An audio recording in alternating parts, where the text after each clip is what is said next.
Hey there, what's going on? It's Dr. Mike T. Nelson here, and in the past we've talked about how to track overload, which is volume, density, or intensity, which would just be the resistance.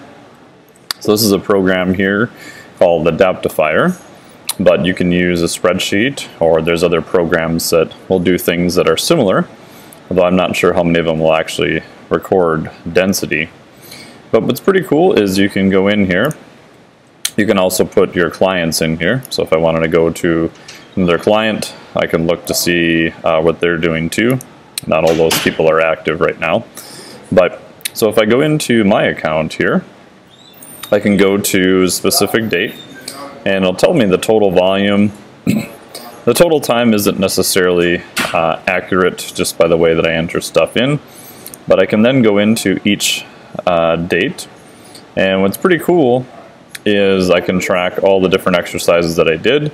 So when I go to the gym or have clients go to the gym, I just have them write it down in a notebook and then transfer it to online when I get back.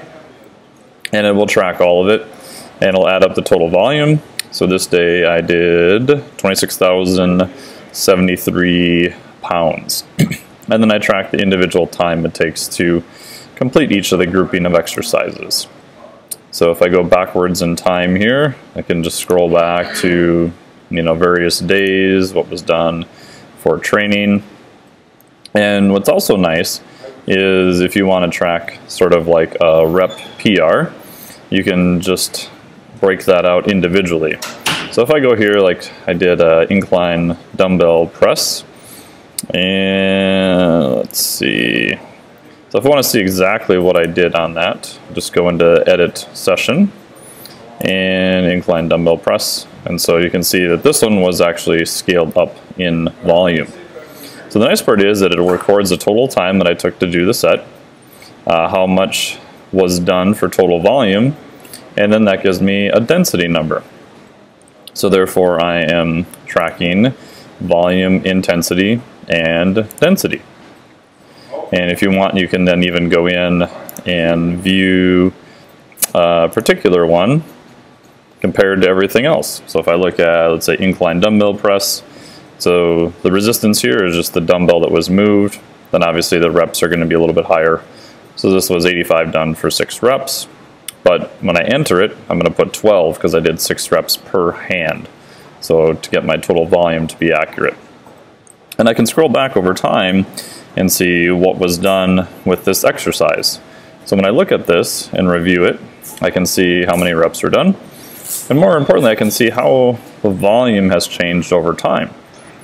And if there's an exercise that I feel like myself or clients really stuck on, I can then check to see, are they doing more volume over time? Are they able to complete that same volume possibly in less time?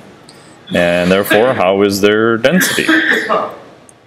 So for example, if it was 70, and let's take here, so I did 68 was the total average resistance over 3 sets, 68 reps, and that took 24 minutes. So if I scroll up to this one, so 67, 110, and it took a little bit longer. So volume or density is going to be a little bit different, but not much. But the volume is going to be dramatically different. So it's pretty cool that it allows you to track all different exercises then too. Most of the time, you can then go up to, oh, looks like that's not working. But you can go up to the personal records and you can pick any exercise from the list and it'll track that also. So again, the whole point is not necessarily the software that allows you to do that. It's the fact that when you're entering things, you want some way of tracking total volume, time, and overall change or improvement. And so then for on individual programs, looks like some time to my computer there, I'll then program them usually in blocks. So week 1, I'll say volume based. In this case, this client's retesting her Cooper run test for aerobic performance. Then I'll say week 2, density based. So take the same volume, 3 sets as the previous week, but try to get a better density by 5 to 10%. So if they just decrease the total time takes them to perform the same work by just 5 to 10%. That's a better density. So then week 3, I have them go up to 4 sets. Week 4, in this case, they're going back to density. So here I'm alternating volume, density, volume, density, volume.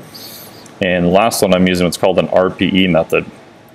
So repeat the same volume, so 5 sets, but work to make it easier. So lower RPE, or rating of perceived effort. So and then that's another form of overload. So you can increase volume, you can get a better density, or you can increase more weight. And a little bit fancier is you can do the same work, but make it easier, so lower RPE, or you can move the load faster, so faster velocity. So when I'm programming, I'll use those types of methods there. And a lot of times when people start, I'll just have them start on a really super easy volume progression. So week 1, 1 set, week 2, 2 sets, 3, 4, 5, but only if the previous week was good. And in some cases, it may go up to week 6 or 7. Just depends on how they feel. So that's a little bit of info on how to use overload in your training. Thanks.